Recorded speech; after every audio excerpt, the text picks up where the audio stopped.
The NFL draft is still over a month away, but as most of you know, the Philadelphia Eagles, the Miami Dolphins, and the San Francisco 49ers have traded a bunch of draft picks. We'll go over all these trades. There's actually two separate trades. The first one that happened was the Dolphins sent their third overall pick to the 49ers for the 12th pick, a 2021 third rounder, and first rounders in 2022 and 2023. Now, a few minutes later, maybe 20 minutes later or so, the Eagles, they traded the number 6 pick and number 156 to the Dolphins for number 12 and number 123 and a first rounder in 2022. So essentially the Dolphins traded back to 12 and then traded back up to number 6. And you're probably asking, well, why did the Dolphins do that? When you look at the overall return, the Dolphins actually made out pretty well in this trade, trading for the 6th overall pick, as I said, pick number 156 in this draft, a 2022 first from San Francisco, a 2022 third round pick from San Francisco, and a 2023 first round pick from San Francisco. So while Miami did trade the third overall pick and eventually the 12th overall pick and pick number 123 and a 2022 first round pick, they are gaining 2 first round picks and they're at pick number 6 as compared to pick number 3. So ultimately they dropped back 3 spots and gained 2 extra first round picks. I think the Miami Dolphins did an awesome job here.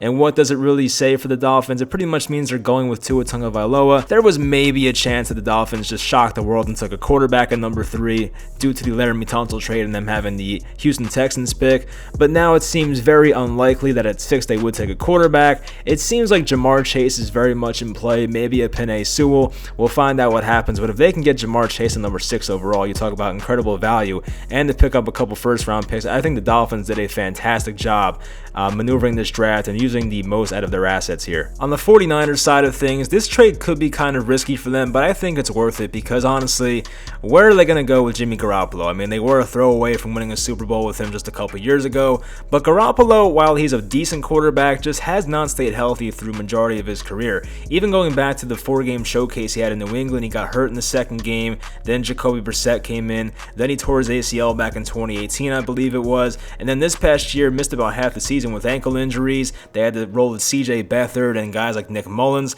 so it was rough for the Niners last year. But honestly, Justin Fields is probably a better quarterback than Jimmy Garoppolo. I think most of us can agree on that, but it might not be Justin Fields. There's people talking about the possibility of Trey Lance, the quarterback out of North Dakota State, that possibly could go 3rd overall before Justin Fields. Now, it wouldn't shock me, but I do feel like Justin Fields is more of a sure thing. He's a safer prospect. He's more polished right now than a guy like Trey Lance. I feel like Trey Lance would benefit from sitting for a year, although that barely happens in today's NFL, but I feel like he should not be thrown into the fire right away. But I will say, the Niners have a perfect situation for a young quarterback with the receivers coming back with Deebo Samuel, Brandon Ayuk, of course George Kittle hopefully stays healthy, and the offensive line looks very good. They just signed Alex Mack at center. We'll see how much he has left in the tank at 35 years old. They just re-signed Trent Williams at left tackle, who was awesome for them last year. He's a bit up there in age, but left tackles can play for a long time, so he'll be fine. The Niners offensive line can be very good, so maybe a guy like Trey Lance can succeed right away.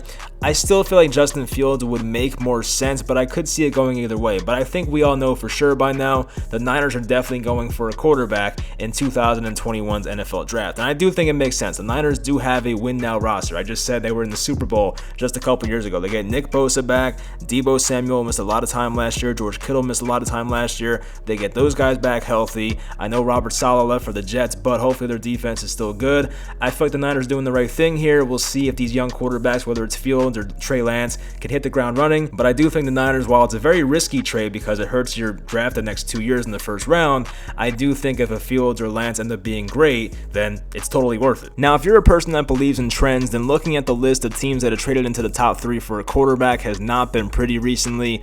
Over the past decade, teams that have traded into the top 3 for a quarterback, this is the list. 2012 Washington, they traded up for Robert Griffin III, didn't go so well after year 1. 2016, the Eagles traded to 2nd overall for Carson Wentz. He's now an Indianapolis Colt. In 2016 as well, the Rams traded up for Jared Goff. He is now a Detroit Lion. In 2017, the Bears traded up 1 spot, I believe it was, from 3 to 2 to take Mitchell Trubisky. We know how that went. He's now a Buffalo Bill as a backup. And the Jets took Sam Darnold 3rd overall, trading up with the Colts. And Sam Darnold's the only active guy left on his team, but in a month or so, he may not be a Jet anymore, so we'll see how that goes. I know that every situation is different, but that list is pretty crazy looking back on it. For the Philadelphia Eagles, it seems like they're committed for this rebuild in 2021. We all know the last time we saw the Eagles, they were out there tanking a game basically and benching Jalen Hurts to put in Nate Sudfeld. So with a new head coach and Nick Sirianni, they tried to trade up and get Zach Wilson. Apparently that did not work out for them. So it looks to be Jalen Hurts' team in 2021 unless another quarterback falls somehow. But it seems like this team is committed to rebuild. So to the Eagles' credit, they might have 3 first-round picks next year. It all depends on Carson Wentz. I believe he has to play like 75% of the snaps next year for the Colts for the Eagles to get that first round pick back, so that's kind of a wild card. We'll see about his injury history and how much he plays. But if Carson Wentz does play that much, the Eagles will have 3 first round picks next year. They get the one from Miami, the one from the Colts possibly, and they have their own. So the Eagles may be in good position by next year to completely rebuild here. They have an aging roster, a lot of old veteran guys that could be worth something. Like Zach Ertz has been on the trade block for a while. Even like a Fletcher Cox type player could possibly be traded, maybe like a Lane Johnson as well. So they have guys to trade over there. Not the best salary cap situation for the Eagles. They haven't really done much in free agency. They signed Anthony Harris for like a 1-year, $5 million deal, which was a good move by them, but they really don't have the luxury of doing any other moves, it seems like, or any other big moves, I should say.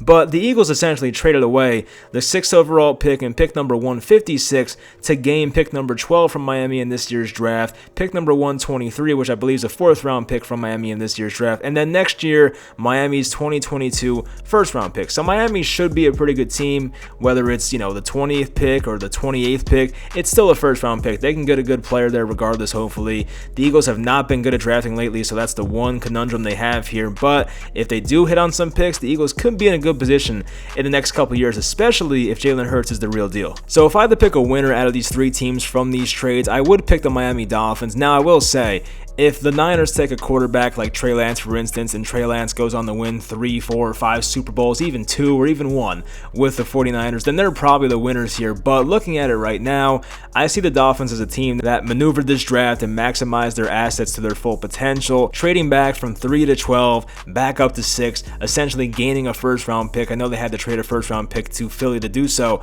but they pretty much gained an extra first-round pick here from the San Francisco trade. So they did an awesome job here. They're not in a race for a quarterback, so they didn't need to be at number 3 overall. They have a chance to get a top 3 player that's a non-quarterback in this draft, maybe even a top 2 if the number 4 pick or even 5 pick is traded to get a quarterback. Let's just say Trey Lance, Justin Fields also go in the top 5. Then the Dolphins might get the second best non-quarterback position player in this draft, which would be awesome for them. So if they get a Jamar Chase, a Penei Sewell, Micah Parsons, whoever they want, that would be awesome value. So I think the Dolphins did a great job here maneuvering this draft and maximizing their assets. So for the Niners, I still think it's worth it for them. It is a lot to trade 2 first-round picks down the line here, of course, but I do think it will be worth it if the quarterback ends up being the right one. For the Eagles, they're a team that pretty much admitted today that they are rebuilding. I don't blame them whatsoever. If they have 3 first-round picks in 2022, that's a good place to start. I don't think the Eagles are competing next year, despite the NFC East being garbage. I think they'll be probably a bottom 3 or 4 team in that division. The Giants are kind of on the come up. The Cowboys get Dak Prescott back and healthy. And in Washington,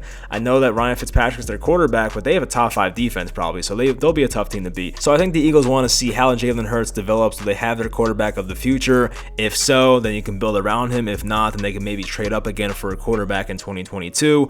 We'll find out how that goes. But hopefully you guys enjoyed this video. Leave in the comments your thoughts about these trades. Who do you think won out of these 3 teams? Maybe even rank them if you guys want. Hopefully you guys enjoyed this video. Leave a like and subscribe for more NFL content, and I'll talk to you guys next time.